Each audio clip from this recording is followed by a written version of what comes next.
Hi, everybody. Welcome back to This is Bullshit. We're doing part three with Tami and I from Alberta Resistance, AB Resistance. And so I am going to pass this back to Tami and we're going to keep plugging right through this bullshit. So, Tami. All right, welcome back. Yes, part three. So we've covered up to the 8 big parts to this document. This document is put out by the Alberta Prosperity Project. And just to recap that piece of it, they want you to have home parties, right? Like Tupperware, Amway, invite your friends, have snacks, and then just go through this booklet and explain to them how being independent in Alberta would be beneficial for all Albertans. So we're going through this and we're looking at what their statements are and we're calling that bullshit. Amen. So I just wanted to go back and talk about where this came from, right? Hmm. So this is the big question, but they say there are many questions to consider when it comes to Alberta independence. The simple question is, do you believe Albertans would be better served if more decisions about Alberta's future were made in Alberta? Okay, so frankly, probably 95% of the decisions made about Alberta are made in Alberta by the government. See, and that's where, And sorry, Tammy, I'm going to cut you for a second. See, no, that's no, what I think they're getting. you They're go. trying to get us because if you don't know the three levels of government and what each one is responsible for, then you would fall prey to this because of course who wouldn't want more control? If we're being told that we don't have any control and we don't know better, you know what I mean? So they're playing on people's um inability to inform themselves on the procedures that are actually taking place in Alberta, right? So, Hmm.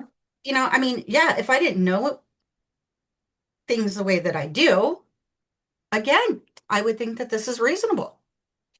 Sorry, I wanted to cut you in on that. Absolutely. You go ahead and go with the next one. Sorry. No, you know what? That's absolutely true. And we've talked already about how they have centralized a lot of that power in the executive council, which Danielle Smith is directing Hmm. for a lot of things. Really, the only guardrails that we have to take and call any of this to light is with the judges in the judicial system, and that's the federal judges, because the provincial judges are under Amory, who's given himself Complete power and control. complete power, and he cannot be charged with anything, right? So there's that. Like we are the voices that dissent that are able to take and bring some reasonable looking at some of these questions and this information. So And that's why we're doing this. and not only that, but we have on that referendum coming up those questions about Alberta taking more of the judges, taking more responsibility in with Hmm. the judges. Guys, I'm telling you, the judges and the courts are our last guardrail that she has not been able to get her hands into. And guys, I don't care who's in office. I have a question for conservatives. If this was liberal or NDP centralizing control to the executive council, would you be okay with this? Because the pendulum always swings. And the amount of times that she has gone on and on and on about federal government staying in their lane, and then she's taken over, as we said in the other ones, the responsibilities of the municipalities and put them under the executive council. Um, don't you think that's a little bit of a contradiction to what she's constant, or maybe not contradiction, projection? Because she's trying to claim that the federal government has taken centralized power. Meanwhile, that's exactly what she has done. Yeah. Including with secondary education, like she's taken that advanced education and she's made decisions about what universities can offer. Mhm. And right now the universities are really struggling because they brought in, this is something I just learned. Noose, was it now? Nouse, it's Nouse. And it's from I think it's from Australia, this company that takes and advises universities on how to cut costs and stuff. Mhm. And I have to say, like the people that are going to universities and colleges right now have been using this and they're moving that into healthcare to take and try and cut costs in healthcare. It's not going to be good for Albertans. So it's NOUSE. So if anybody wants to Google and find out more about it, that's how you would do that. But that's under the executive council is bringing those pieces in and then appointing people to the boards, the board of governors, to be able to take and push whatever the conservative Agenda. agenda is. It is not non-political. Yeah. So And there's that. anybody who doesn't believe us about the executive council taking control and centralizing it, please go in and look at the bills and read the bills. I do have the breakdowns on my Substack, Linda Walker Writes. Um, so go and look at the bills. It's all there, guys. Everything she's done, it's all there. Go into Hansard. If you don't believe me, go and look at the actual legislation. Absolutely. Okay, so that's basically number 9 is about being able to make more local decisions, which they already basically Already make do. for municipalities, Complete control over this province. Auditor General is right? under her control. Ethics Commissioner under her control. Provincial judges under her control.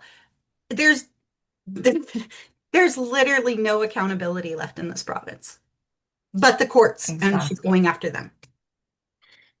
And the public, And the who public. really, I have to say, the Yeah, protests and the rallies, the letter writing and the phone calls and the emails may seem like they're falling on deaf ears, but they are making an impact. We just need to keep the pressure up and keep pushing back because that's what's going to change the direction of this province for the absolutely. better for all of Albertans, right? Not just the conservatives who she keeps addressing in her town halls and her events. Oh, the conservative people here know about blah, blah, blah. Okay. But what about the Yeah. rest of us, Exactly. And right? We're important too. I've called that out multiple times. And I've been told, actually, I got told today, or yesterday that the one in Lethbridge, I should have been. And I'm like, I don't live in Mm, Lethbridge. Like, yeah. and oh well, that's your problem, not mine. It's like, okay, all right. Let's see her have one where Make it she make calls sense. a she let's see her have one where she calls out in Calgary an open. She won't call an open one. And if she does, No. they don't advertise it. They do have an online one coming up. I think it's the 27th. And there's one in Grand Prairie. And we can put a link into to the open events that are happening and feedback that Albertans can give the UCP government. So there's a link on their Alberta pages. And I Okay. might put it in the AB, Your Voice for Choice, our news for Alberta, Hmm. just so that people are aware of where to look for those things.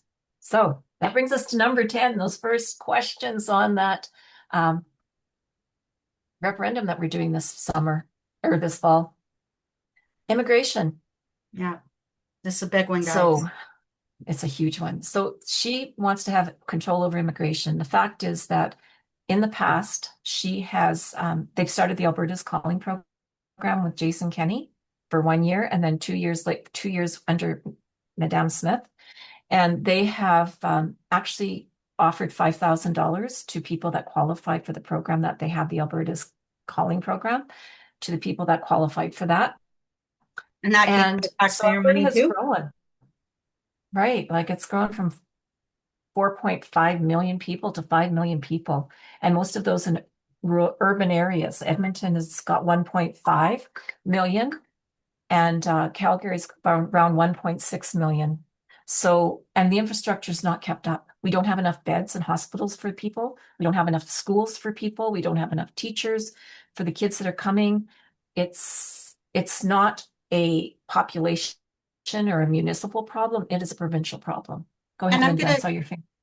I'm gonna cut in here because there's a lot of things people don't understand about immigration. So, first of all, the provincial government does get funding from the federal government for their target rates of how many immigrants are coming to help with things like infrastructure, schools, public health, that sort of thing. Nothing has been upgraded. And she publicly, guys, there's videos of it, her calling and fighting with Trudeau publicly for 10 million people. So, and then I've also heard online people are like, well, it was for skilled workers and blah blah blah blah. Um, there wasn't an ad that called for only skilled workers. It was Alberta's calling. And you can't control who comes when you call. And how do you blame those people when you called them here? Like, anyway, she gets funding for that. Second, um, our immigrants pay taxes, whether they're here as a student, temporary, foreign. The only one they don't is on visitor, and that's the one that is the one that they can't work on, right? Permanent residents pay taxes. Students pay taxes. Students pay actually, I think it's something like triple the cost of the tuition that Canadians pay Yeah. to go to the school. And then they work on top of that. So they're paying taxes on top of that. And then on, with, the skilled workers and all the, the people that are coming. I, I hear you. I get frustrated because immigration is central to me, right? I'm an immigrant. My husband's an immigrant. Um, and, I wrote a piece where I explained, I unfortunately was illegal for a while. And I had to learn, what I could do, what I can't do. And I'm telling you guys, illegal people, they don't do the crimes because they're scared of getting kicked out. You know, illegal people aren't using the services. They can't. They cannot. You have to have an ID to even open a bank account. They're illegal people in general are not abusing the system. Now, they need to get legal. I'm not I'm not canvassing for people to stay illegal. Get your paperwork, get it done, you know, become a regular citizen. But the lies and the misrepresentation of what immigration is doing is astronomical. And it's based on, in my opinion, a lot of racist um, conversations. So that's my opinion. That's not ABR. That's not Tammy. That's my opinion. Um, because my husband gets called out for being an immigrant all the time. I never do. And I was the one that was illegal for a bit, not him. So when people talk about immigration, um, we need to start remembering that we need to have a heart. People aren't leaving their countries because things are so great there.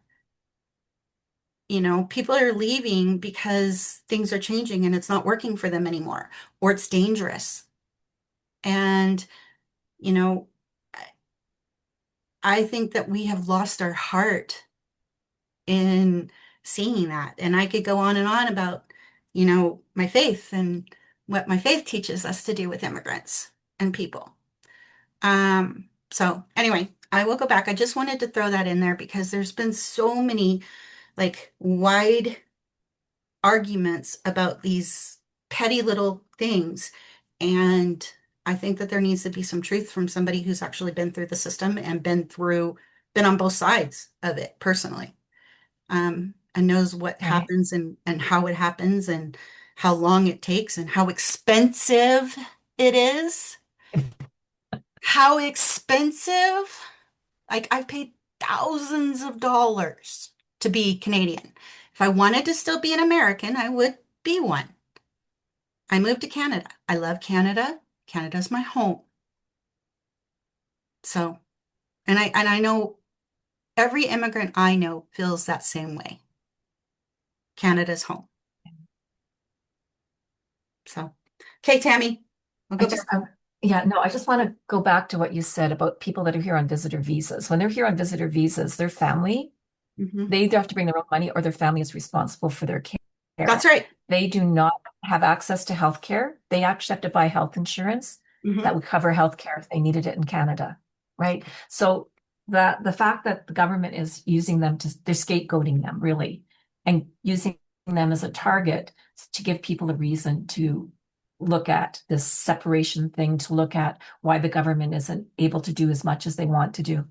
Yep. So you notice that in the booklet, it's got this graph for population growth of 14.2%, Hmm. and federal funding was only 4.2%. This is not all immigrants. These are people that have moved here from other parts of Canada Hmm. as well. And just So we because need to be somebody's aware of that. and just because somebody's not white doesn't mean that they're not Canadian. 100%. Yeah. And what are Canadian values? Our money and even conservative values, right? It's about community. It's about supporting each other. It's about Fiscal making a good responsibility. living, right? Like all of those things. So, and that's what a lot of people that come to Canada that want to live here bring with them. That's right. So just so you know, this is not all immigration. This is also people that have migrated from other provinces. That's right. Yeah. Okay. And they're right. Healthcare, education, and public services have not kept pace, but that's That I because of agree with. decisions that the government has made. Right. That's our So, provincial government. yeah, 100%. So then they go on to immigration control. So they want skill-based immigration. So they want people that have energy backgrounds, technology backgrounds, and agriculture backgrounds. Part of this technology piece, like as AI gets better, there's not going to be as many jobs in technology. Energy right now, the energy fields, what they're doing is they're automating a lot of those jobs. So those are cratering quickly. And agriculture, of course, we always need agriculture, people that come, and a lot of the migrants that come to Alberta to work on farms and stuff are important to provide food and for our tables and that. Yeah. And you know what? I mean, this whole data center argument that people are talking about with, that they're trying to push on us. Guys, again, like what Tammy just said, automation is going to take over our jobs. So, yeah, okay, it might produce some jobs while it's building, but think about it, guys. If they can get a machine to do the work that you're doing and it doesn't cost them near as much, what do you think? If we're thinking about like the capitalism, what do you think is going to happen? You're going to lose your job. And I don't care whether you're a construction worker, energy person, technology, whatever, agriculture. If we continue to let AI take over, and it takes away the skills of our people, and we're going to lose our jobs. Sorry. 100%. And we're already, like you said, it's going to take a lot of people to build these, but there's only going to be about 200 jobs maybe in an AI data center, no matter how big it is, because they'll need custodial people and they'll need security guards. Any technology updates or anything like that that they need to bring in, they'll bring people in for that. It's not going to be a full-time job for somebody. No. So really important to be aware of it. And Mm, building it is only a temporary job until it's built. exactly. And they don't last forever. What are No. we going to do when they're done? Right? What's the contingency plan on how we're going to take and deconstruct these and clean them all up? Yep. Is that going to fall on Albertans just like the oil and gas wells and the Yeah, that's pipelines what I that are was. no longer working? Like I was just we're going to be literally going paying to as say that. taxpayers. Mind meld. Great minds think alike. It's very true. Very true. All right. So they want to do a point-based system, and we already have a point-based system that Alberta has in place, right? Hmm. And they've had it since 2024 in Alberta. And so they want skills verification is 30, language proficiency 25. So they want people to be able to read, speak, and write English or Canadian, as they said in some other videos that I've seen online. They want 25 points for work experience and 20 points for education levels. when did having a second language become a bad thing? I don't know. I, I, I don't know. I mean, that goes back to the education piece. They want us dumber and more able to be manipulated. The more you know, Yeah, the less you can be manipulated. So, okay. 100%. But there we go. And so the other big argument is criminal deportation and public safety. So they think that the current federal policies are too lenient on non-citizen criminals, and Alberta has no authority to deport them. Well, because So they're independent, immigration is a federal policy, right? Exactly. And which is so then why she wants to take it over. she wants to take it over. So then they need to work with the federal government to take and set up parameters for it being able to contain whatever criminals there are that are non-Albertans, right? Or non-Canadians. Which is her police force that she's wanting to pull in that we didn't want, Yeah. which will be similar to ICE. So one thing about me as an American that's Canadian now, um, sheriffs in the US are like the top dog, right? Yeah. Here they aren't. It's almost reversed, right? Sheriffs here, they're the ones who are doing your check-ins at your courts, like going through and security checks at your courts. Right. Um, and she wants to change that and give them more authority and more power to handle things. Now, guys, I'm not saying that more police are not a bad or is a bad thing. I'm not saying that, but there is definitely programs that we have in our police force that are not um, viable to continue and should be looked at or changed. I'm not anti-police. I like having the security of having police, right? But uh, we need to really look at because I don't think anybody here wants an ICE like what's happening in the US. So keep that in the back of your minds when you're looking at all of this. All right, Absolutely. public Absolutely. So safety. public safety, Mike Ellis's purview, our Minister of Public Safety and Emergency Services. Mhm. So they want to create a safer, independent Alberta. And so to do that, they are looking at local policing. We already have local policing. We I'm do. sorry. Edmonton, we have Edmonton Public Police Service. You've got Calgary's police service. RCMP are situated in smaller communities. Some of the Grand Prairie starting its own police force. We all are covered by police over all of Alberta, right? Right. And the benefit of having the RCMP in some ways is that they go into communities, but they're not involved in that community, so they can be kind of pulled back a bit from what's happening in the politics involved in all of that, They're not which I as think is an easily advantage. influenced or controlled, Absolutely. Yeah. So they which want direct is accountability. Go ahead. Which which is is accountability. We need accountability in this province. now, Lynn, I'm going to go back to what you said about sheriffs. In the States, sheriffs, correct me if I'm wrong, sheriffs and judges are both elected, correct? Yes. Yes. Okay. So they're elected by the people that live in those communities. Canada doesn't have that. I mean, it's similar as far as the judges go. It's yeah, it is in the states, like for the state judges. But in your federal judges, Federal. those are appointed by the administration. Um, Right. you look at like when, for instance, when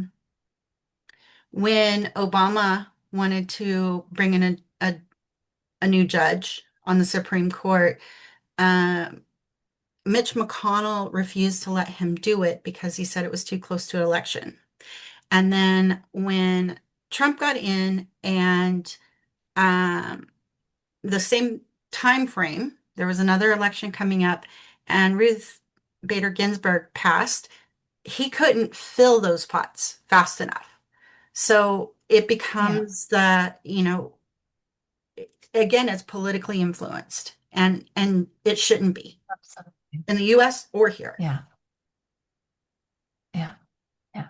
So really what I was getting at though, that if I'm driving through Rainwright and for example, and I get a speeding ticket, it'll be the local judge that's going to take and hear my case and decide how much my fine is, or if I lose my license or whatever, depending on how severe the crime was. Yeah, If I'm was in the States and Wainwright, right, like same situation happened, it's different laws for different things. Whereas in Alberta, the laws are the same across the board.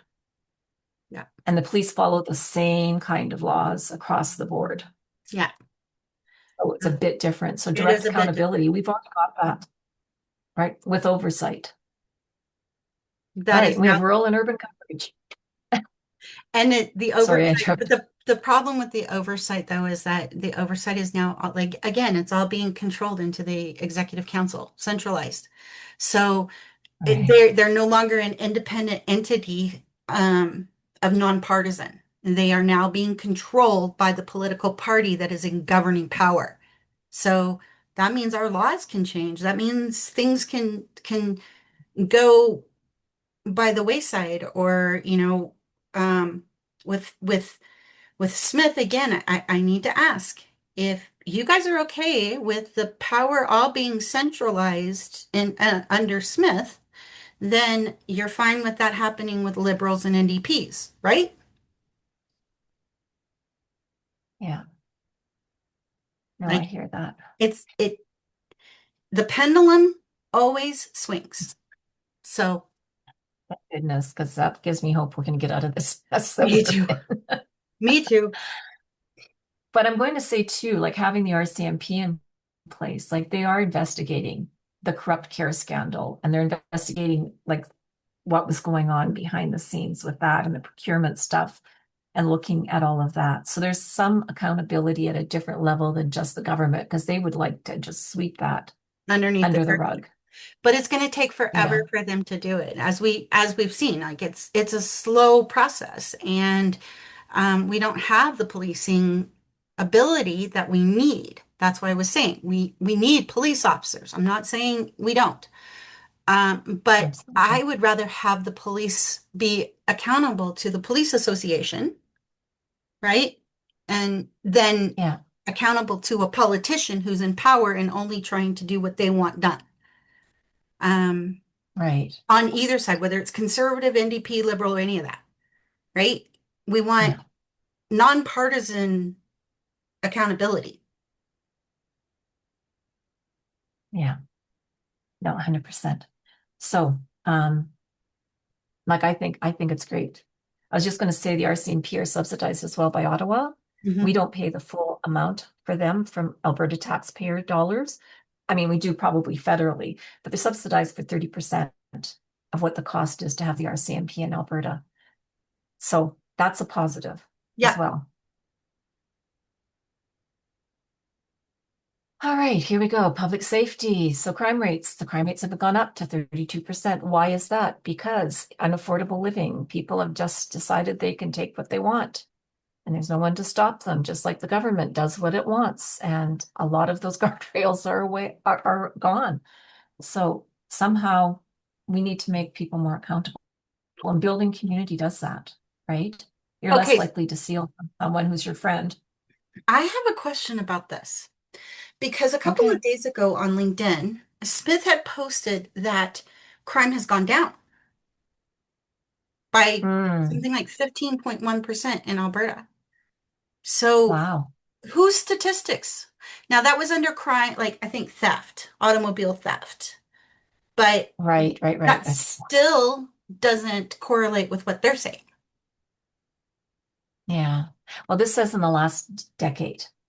So, they say it's across Canada. It's not just Alberta that's a victim of this, it's everywhere in Canada.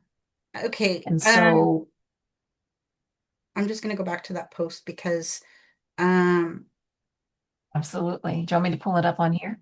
yeah, if you can, that would be awesome. Absolutely. I can do that. see what I'm doing. There we go, LinkedIn. Ah, there it is. Car thefts appear to be trending down, and the drop is steepest in Alberta. Hmm.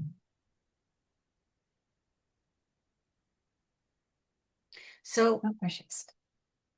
you can, if yeah, pull her up, and then we can show what my response was to it. Okay. So here we go, the tech jobs thingy. Yeah, it might have to go to show all. It's oh maybe. I'll go Keep through. going. Okay, that works. I'll show all and then I'll go scroll down.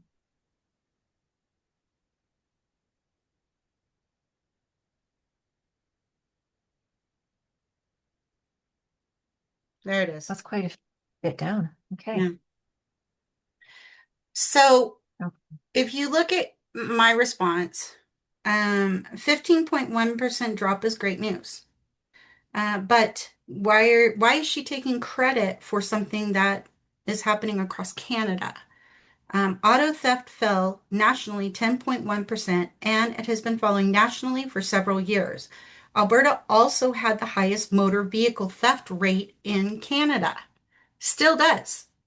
More importantly, the report that she was quoting doesn't say Alberta's economy caused this decline. Ecotec credits collaboration between governments, law enforcement, border enforcement, and public-private partnerships, and continues to describe auto theft as an organized crime problem. Good news, well, good news doesn't need to be political spin, but anyway, so this is what I'm talking about, the misleading on and the inconsistencies with their information. Like APP says crime's up, Smith says crime's down. It, you know what I mean? Like it's just what's what, right? And if you read those yeah. comments on there, people are like fighting with me saying, "No, crime's up," and it's